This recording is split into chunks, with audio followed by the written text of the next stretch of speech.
ready with me to get a publishing deal.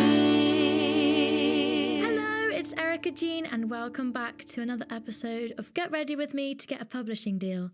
Today we've got a really exciting guest, Tiffany, and I'm really excited. A bit nervous because she's an absolute icon, but I'm so excited to chat to her and hopefully get some insight for you. So, today's episode is all about building confidence and a little bit of contour.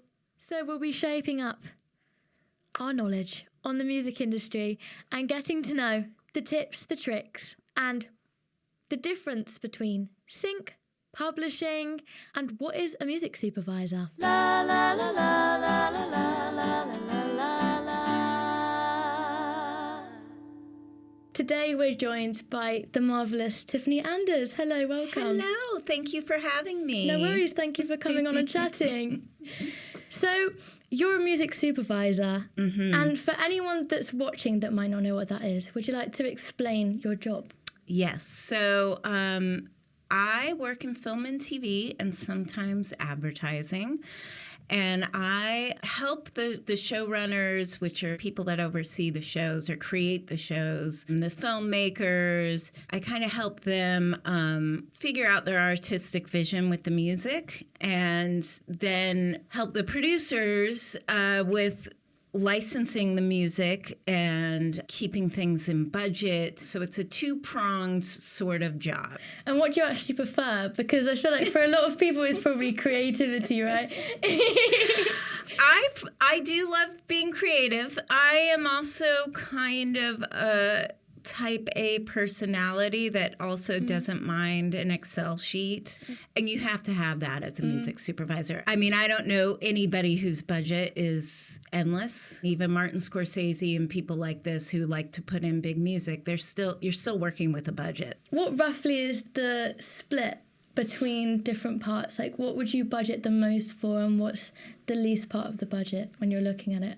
It's a total strategy. You don't want to put a Rolling Stones song in the back of a bar where there's a ton of dialogue and people are talking over it, right? Yeah. Because the Rolling Stones, I mean, that's expensive, rightfully so. They're legends, so you need to pick your moments of like where you're going to use something spectacular and where you're going to pull back a little bit, maybe not, spend as much money, even though, yes, you probably would go into a bar and hear a Rolling Stones song, and that would probably happen in real life, but you can't do that. No.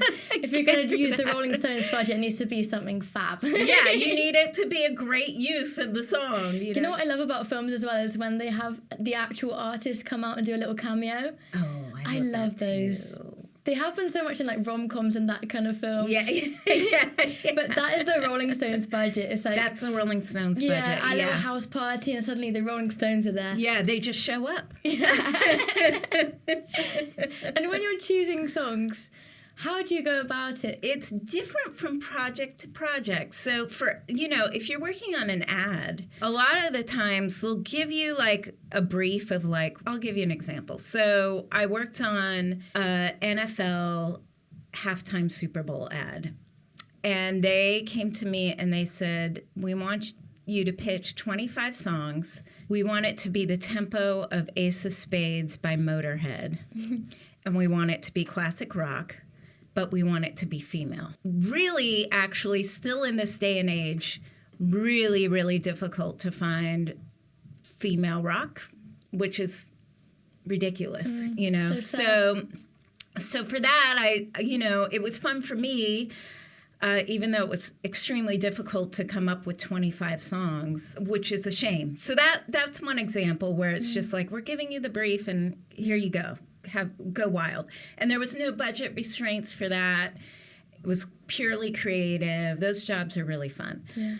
Then on shows, it depends on which show and which showrunner, the show creator. So, I worked on a show called The Lowdown, and that showrunner, him and I have worked together on Reservation Dogs.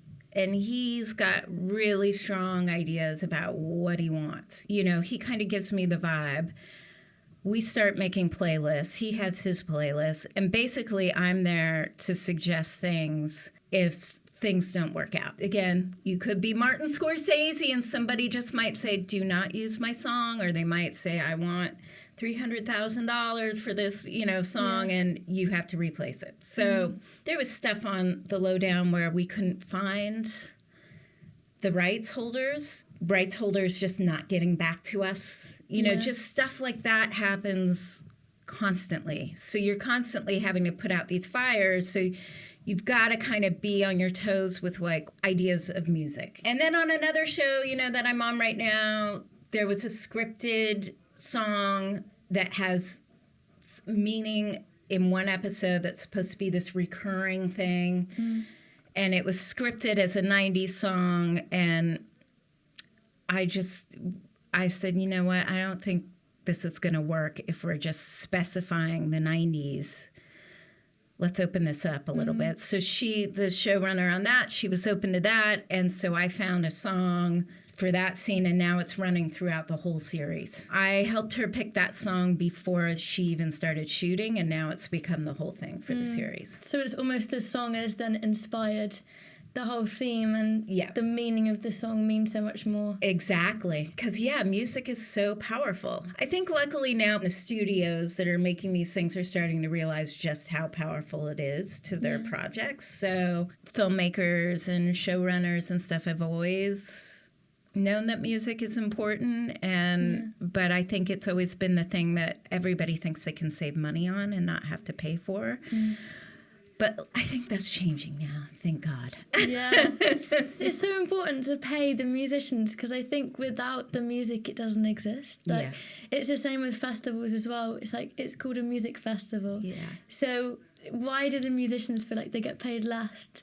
So I feel like it's nice to hear that the values of the music are like shifting slightly. Yes. And, the idea that music should be free is kind of going down the drain a bit more. Yeah, I mean, I can't tell you how many times I've had to say to a director, music is not air. It's not just, it doesn't just exist. Yeah. There's a whole creative process that goes into it. Just like you started with a script, or you started with an idea and you started writing that script, and then you had to take it to film companies to try and get it made. It's the same process for doing an album, creating a song. I mean, it doesn't just come out of nowhere. So I try and push that thinking, to definitely the creatives who are not the people that don't want to pay musicians. It's, of course, the studios and who don't want to increase the budgets. But luckily, they're starting to come around. Yeah. And how do you actually find your music? So it's a mixed bag of stuff. So I still really champion going to record stores and buying records and talking to the staff, because Spotify just puts you, I call it the algorithm jail. And I find myself using it and then getting really frustrated and realizing that I've wasted a bunch of time. Yeah. For a very unfun experience of like, okay, I need to replace a Cher song.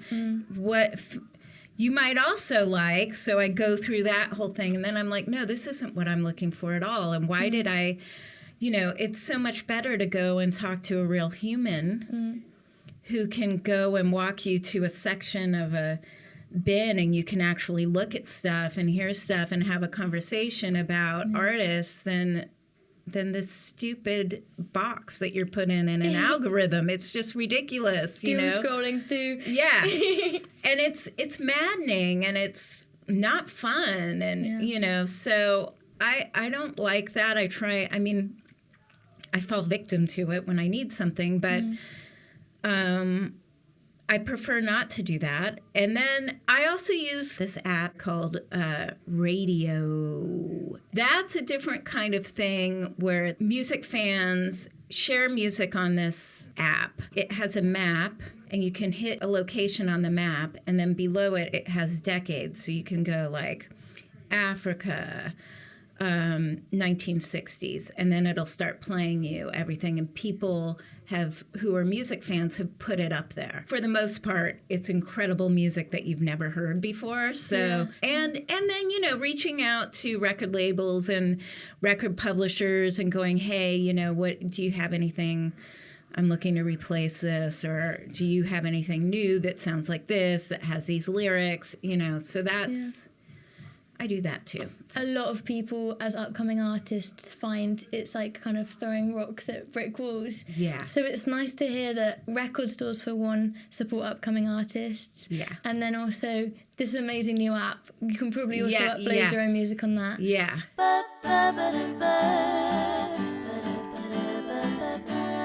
A good step as an artist, if you want your music in film and TV, is to find a pitch company who will send your music to music supervisors. Because if I just get an email with your music in it and I'm working on something that I don't have time to listen to it, then it's going to get buried and I'm not going to listen to it. So, you know, I think it's important to have those people working for you. You know, they usually take like 20% or something of what they sync. Say you put out a pitch or an idea and you're looking for an artist and you're signed up to a sync label or whatever, what would you look for in that music? It depends from project to project. There's, you know, other music supervisors or whatever that say that there's some formula that you need to have, because there's not a formula. You know, I think being authentic to your music and,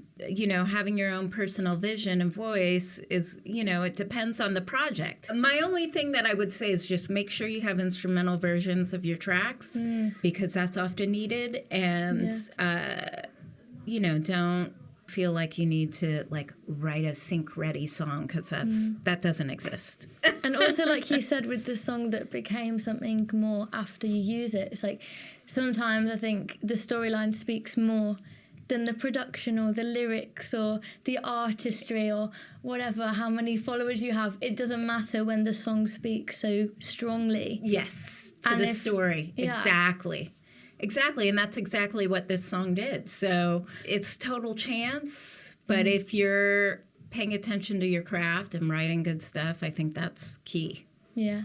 Yeah. And you mentioned suspense, and to go from something like a suspense piece to then go to something comedy like Pen 15. Yeah. There's such a difference in like tone. Yes. And you really do have to know just all of the types of music to do everything. It's true.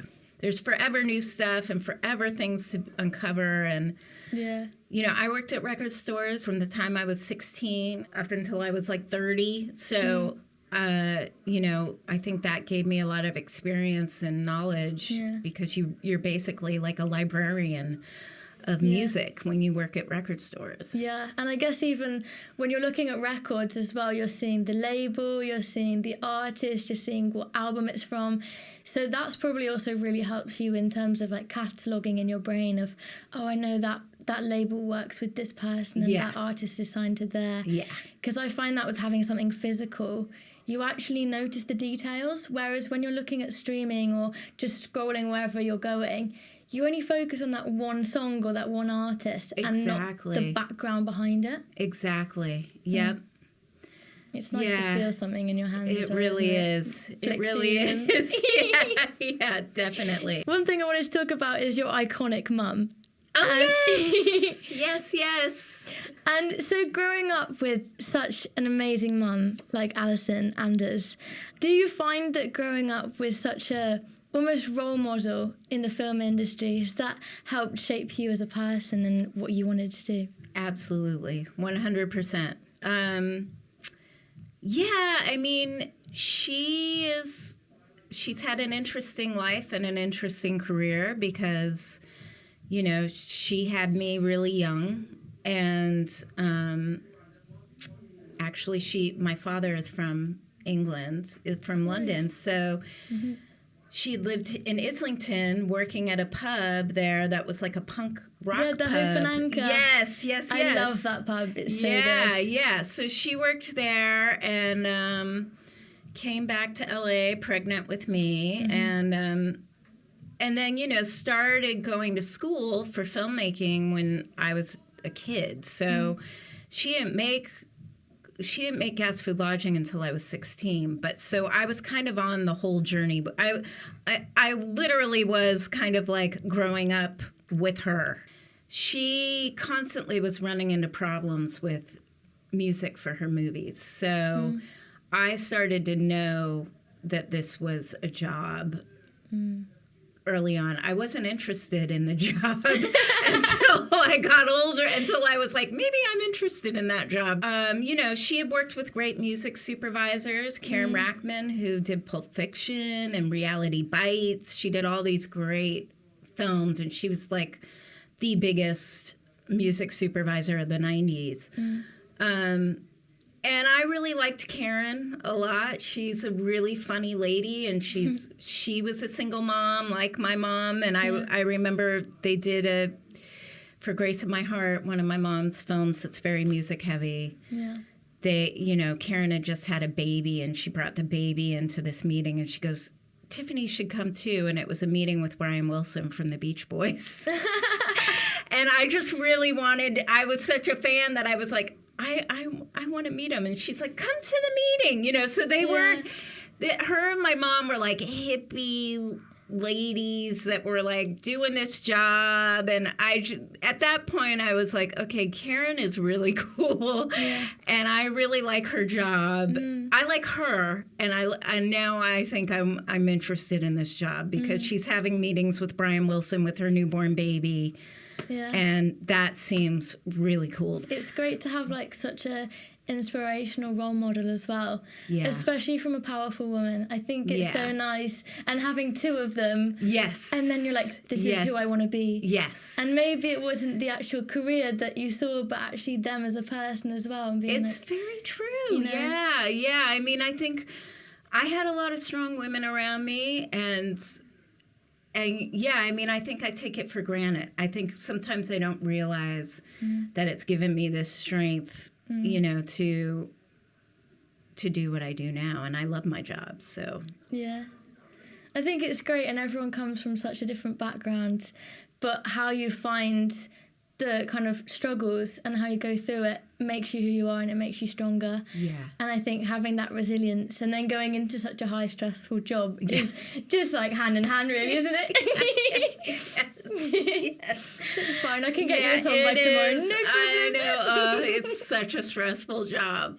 Such a stressful job. But I love it. I love it. What's like the most stressful part of the job, and then what's the easiest part of the job? The stressful part of the job is always the deadline. You go, okay, this is the song, we're going to keep it, you know. Yeah. And then you're racing towards the deadline of the mix, you know, of when they're mixing it. You know, I had this just last week, you know, with a song where we just were not getting anything back. Yeah. And we had to replace the song because they just didn't respond. They responded like 5 months ago, and then I couldn't get them to respond. Like, you know, so there's just stuff like that happens. I mean, I think every music supervisor has had stuff like this happen on every single project, you know, every single one. It's never easy. There's a bunch of different people involved with music, you know. And especially old music, the rights can change hands. The rights may be murky, you know, especially some of these down-and-out musicians that we used on the Lowdown. There was like, you know, every single one. I mean, some of them had just like crazy backstories, you know, like. So those are the stressful parts. And then what's the least stressful part? Oh, the least stressful part is probably just like looking for music. Yeah. Like, ooh, this is fun. Listen to this, you know, or putting together the playlist, or especially in those record shops now that have coffee in them as well. Oh, I love that. A little cafe and a record shop, so you could be there all day. Exactly. I love that. I need to open one of those. Yeah, do it. Or just be a regular. Yeah. So you said about the fact that it's difficult getting artists to reply. If you were like an artist and you were working on the other side of you, what's something that they can do to help you? Like have a good relationship, whether it's replying fast or getting the mixes done fast. Like make sure you have instrumentals. Stay on top of the people that are working for you, because those people, some are great, and some, again, the workload or whatever, they can't. Yeah. They'll take a while, and you need answers really fast on, especially with ads. Oh my God, the turnaround on ads is really quick, and same with film and TV. Yeah. Just fast all around. Fast all around. Just fast whizzing. all around. It's Whizzing all everywhere. whizzing.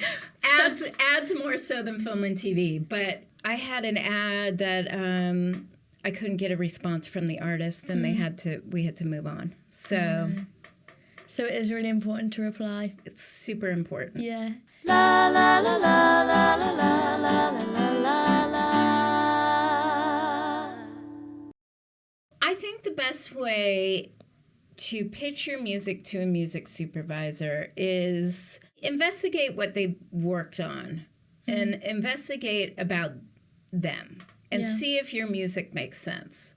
I mean, I know I kind of, like you said, I've worked on Pen 15 and then I work on Reservation Dogs. Yeah.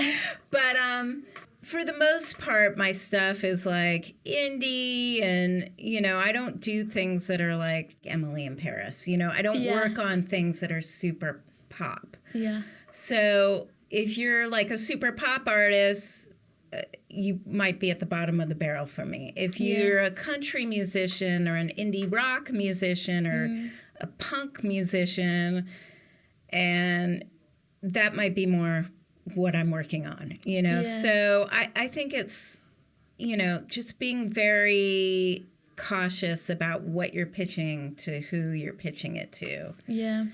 And don't bug us. Don't go, did you listen to my music? Did you listen to my music? Because then we'll just go, this is annoying, and not answer. And if you were to sign a publishing deal this year as like an upcoming artist, what deal would you sign, or what would you look for? I don't know. I mean, I'm very wary of any songwriter signing a publishing deal, to be honest. I'm like, keep your publishing. Yeah. I mean, I think admin deals are really good, you know, for writers.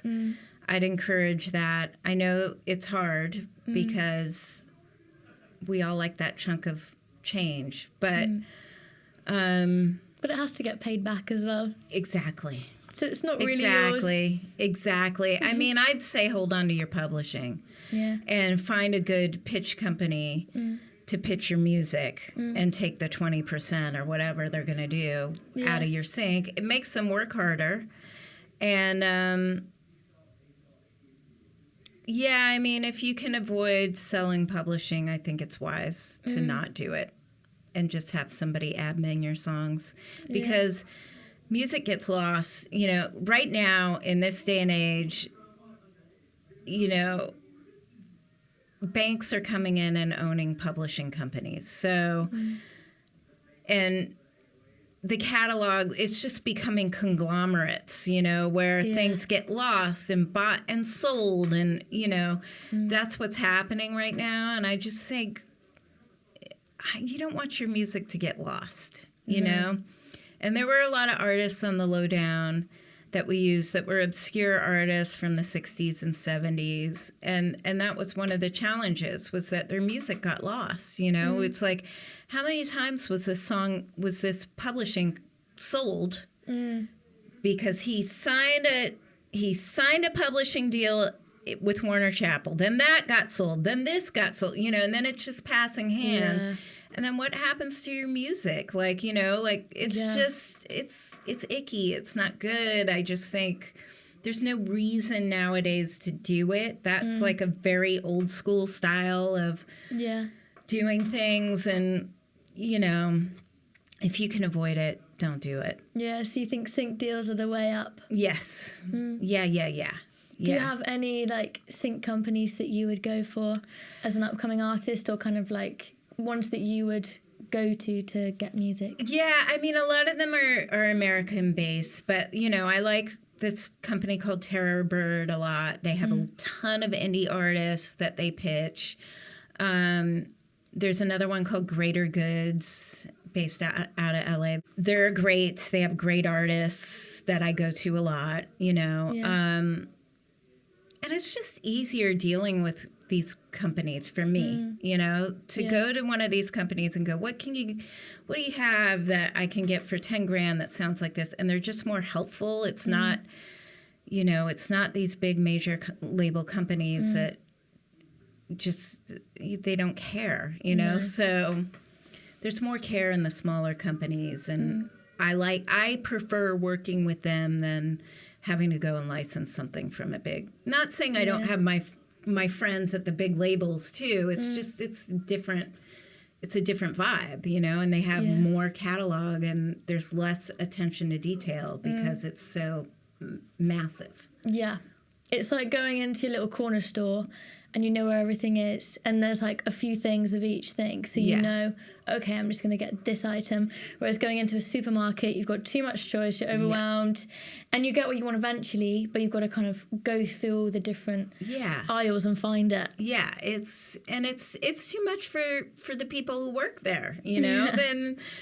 they don't know the whole catalog, and you want somebody in your corner that's going to know your music and know what it's good for. And especially as a new artist, I mean, you really need people in your corner knowing your music and knowing what it'll be good for, and what music supervisors might respond to it. And, that's important. I think so much of this industry is so about word of mouth.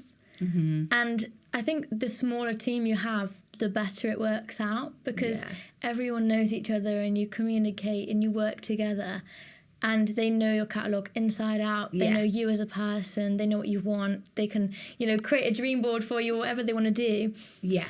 And it's almost like jumping through less hurdles, because you feel like you're right at the front of the door. And you're like, hey, I'm the artist and we're working together. Not, I've been signed and I'm at the back and I'm kind of in this, but I don't really know what's going on. Exactly. And someone else is dealing with it. Exactly that, Erica. It's like, you need somebody who knows your stuff. One thing I learned as an artist, and it's one thing I definitely know from doing this job now, make sure you're on top of those people that are working for you. Yeah. So it's all about and I think knowing who you are as an artist and what you want is such a big deal. You know what? That is a great point. Because, you can't be doing like noise music and then go, why haven't I gotten any syncs? Yeah. You know what I mean? Like, you have to know what your niche is. Yeah. And accept it. And not, expect, giant film trailers, if you're making experimental music. It's hard to have that perspective when you're an artist, because you don't like to put yourself in a box. I know that from myself. I think part of the problem is people see other people online and they go, oh, they got played on Love Island, or they got synced to this like rom-com or something really mainstream. And so they're like, this is it. I've made it in like theoretical terms when I've got synced to this specific thing. Yeah.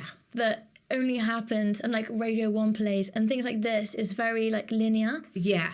But I think when you've got a niche, you're creating a music because you haven't found it somewhere else. Exactly. You're not creating it to be the next Adele or the next Doechii. You're doing it because you wanted to do something different. Yes. So why would you not find the indie film that's wanting to do something different? Yeah, exactly. Exactly. And then who knows how that'll transpire and what kind of trend that will happen. And I always think about Gaga. Is when she first started, you probably wouldn't think she would be mainstream and she wouldn't have the success she had now, because everyone was like, this is so unique and different and it's never been done. Yeah. But then recently she's been added to Wednesday, who's a character that's also kind of like this outskirtsy, like kind of like angsty teenager. Yes. And those two just really complement each other. Yes. Because they're both something that they're like, oh, I don't really quite fit in somewhere, so I'm going to make my own persona. Yeah. And then the music and the visuals just work. Exactly. And you wouldn't think, like, Gaga never went, I'm going to be on a Netflix show in, like, 10 years' time. That's going to be the aim. Yeah. No. It's the byproduct of creativity. It definitely is. And you should never think with sync in mind, because that's just going to... just rattle you down. It's going to not work. You know, for instance, I worked a while back on an ad for eBay, a holiday ad, and they said, we do not want any Christmas music in our ad. So, interesting. So, you know, things are always changing. You'd think like everybody's like covering holiday songs, you know, hoping that they're going to get in an ad, and here comes eBay going, nope, no holiday songs for our holiday ad. So, you know, there's just creative directions change all the time, you know, so you can't really bank on anything. All you can do is just do the best work that you can and be true to yourself. Like you said, like Lady Gaga and Wednesday, who knew that this was going to transpire into a hit that it is now, and, you know. Yeah. And finally, what's something that you're really proud of with everything you've done? You know, you've worked with some absolute legends in the industry, like Dinosaur Jr., the Lemonheads, all your film, your sing. Like, out of all of it? Out of all of it. What's one moment that you were like, I'm really proud of it? I think I'm very proud of the album that I made, you know, with PJ Harvey. Yeah. You know, I took a lot of time writing those songs. I 4-tracked them all myself, and I gave her those 4 tracks and really fostered that relationship with her. And, you know, she's still one of my closest, dearest friends. And making that record, it was 2 weeks. It was just her and I. We had no money. The tape machine we were recording on tape was broken. I mean, we really slogged through it, and I remember thinking at that time I remember having the feeling of thinking this is the best experience I've ever had in my life, and I still think it is because, you know, it was something that I created, it was something that I was working on, and I love recording, not so much performing, but I love recording, and I learned so much from her. And again, like, you know, you mentioned my mom and having a resilience, you know, Polly is very much the same type of woman. She's cut from the same cloth. So having her as a kind of mentor through that process, it's one of the best experiences. So yeah, I'd hold that as my favorite experience. Amazing. Well, thank you so much, Tiffany. Yeah. It's been an absolute pleasure to chat to you. You too. This is fun. Thank I you. hope it's helpful. Oh, it's been so insightful. Thank you. Okay, good. Thanks. Get ready with me to get a publishing deal.